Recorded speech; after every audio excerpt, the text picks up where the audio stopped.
ನೂತನ ಶಾಲಾ ಕಟ್ಟಡದ ಈ ಒಂದು ಸಮಾರಂಭದಲ್ಲಿ ಈ ಸಮಾರಂಭದ ಕೇಂದ್ರ ಬಿಂದು ಆದಂತ ನಮ್ಮ ಹನುಮಂತ ಲಮಾಣಿ ಅವರಿಗೆ ಹೃದಯಪೂರ್ವಕವಾದಂತಹ ಅಭಿನಂದನೆಗಳನ್ನ ಈ ಸಂದರ್ಭದಲ್ಲಿ ನನ್ನ ಹೃದಯ ತುಂಬಿದೆ. ಎರಡು ಕಾರಣ. ಒಂದು, ನಮ್ಮ ಹನುಮಂತಣ್ಣ ಇಡೀ ರಾಜ್ಯಕ್ಕೆ ನಮಗೆ ಹೆಮ್ಮೆ ತರುವಂತ ಕೆಲಸವನ್ನು ಮಾಡಿದ್ದಾನೆ. ಕೆಸರಿನಲ್ಲಿ ಕಮಲ ಅನ್ನೋ ರೀತಿಯಲ್ಲಿ ಚಿಲ್ಲೂರು ಬಡ್ನಿಯ ತಾಂಡದಿಂದ ಇಡೀ ಕರ್ನಾಟಕದ ಹೃದಯ ಸಿಂಹಾಸನವನ್ನು ಗೆದ್ದಂತ ಧೀರ ನಮ್ಮ ಹನುಮಂತಣ್ಣ ಅಂತ ಹೇಳ್ತಾರೆ.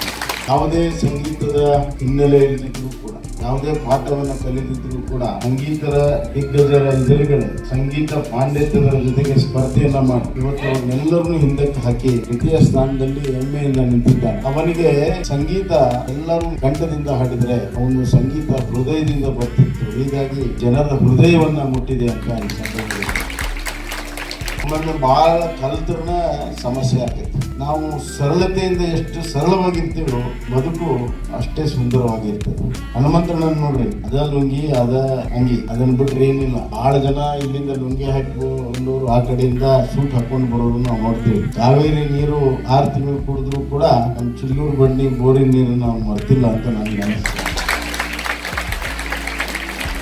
ಅದ್ಭುತ. ಅವನ ಯಶಸ್ಸಿನ ಜೊತೆಗೆ ಅವನ ವ್ಯಕ್ತಿತ್ವವನ್ನ ನಾನು ಕಳೆದ 6 ತಿಂಗಳಿಂದ ನೋಡ್ತಾನೆ ಇದ್ದೆ. ಪ್ರತಿ ಬಾರಿನೂ ನೋಡ್ತಾ ಇದ್ದೆ, ಏನಾರ ಬದಲಾವಣೆ. 1 ಇಂಚು ಆ ಕಡೆ ಈ ಕಡೆ ಬದಲಾವಣೆ ಆಗಿಲ್ಲ. ಹೆಂಗೆ ಹೋಗಿದ್ದ ಹಂಗೆ ಬಂದಾನ. ಆದ್ರೆ ಅವನ ಜೊತೆಗೆ ಕನ್ನಡ ನಾಡಿನ ಜನರ ಒಂದು ಮೆಚ್ಚುಗೆ ಆಶೀರ್ವಾದವನ್ನ ಪಡ್ಕೊಂಡು ನಮ್ಮೂರು ಚಿಲ್ಲೂರು ಬಣ್ಣಿಗೆ ಬಂದಾನ ಅಂತ ಅನಿಸ್ತದೆ.